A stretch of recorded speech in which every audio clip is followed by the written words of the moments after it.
नमस्ते। आज मैं एक काली माता का भजन गा रही हूँ। आप लोग देखें और अच्छा लगे तो प्लीज लाइक शेयर सब्सक्राइब जरूर करें। कैसे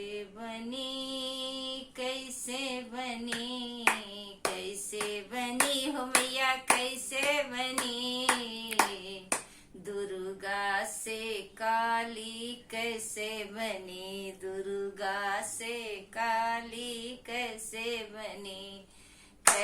बनी हो मैया, कैसे बनी दुर्गा से काली, कैसे बनी दुर्गा से काली, कैसे बनी। असुरन के मुंडन के माला बनाई, असुरन के मुंडन के माला बनाई, माला पहन के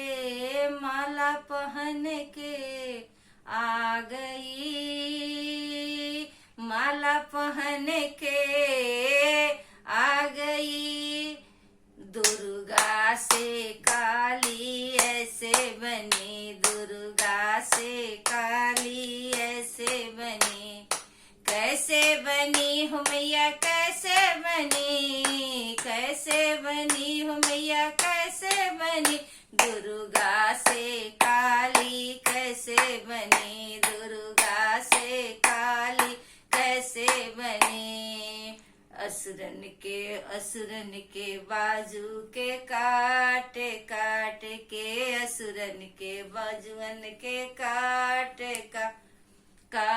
के करधन बनवनी, करधन पहन के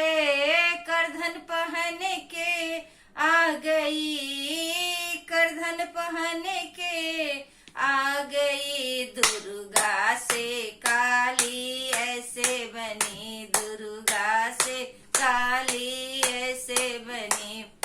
कैसे बनी हो मैया, कैसे बनी, कैसे बनी हो मैया, कैसे बनी दुर्गा से काली, कैसे बनी दुर्गा से काली, कैसे बनी। असुरन के उंगली के काट के, असुरन के उंगली के पायल बनवनी, असुरन के उंगली के पायल बनवनी, पायल पहन के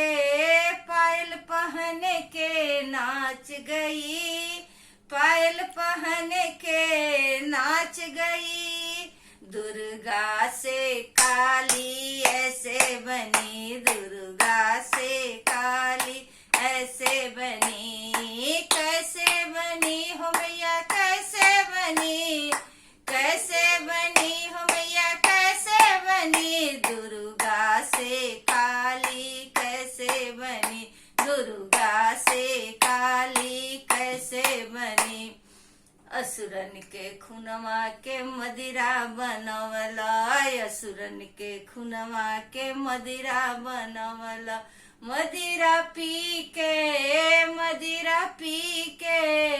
झूम गई, मदिरा पी के झूम गई दुर्गा से काली, ऐसे बनी दुर्गा से काली, ऐसे बनी।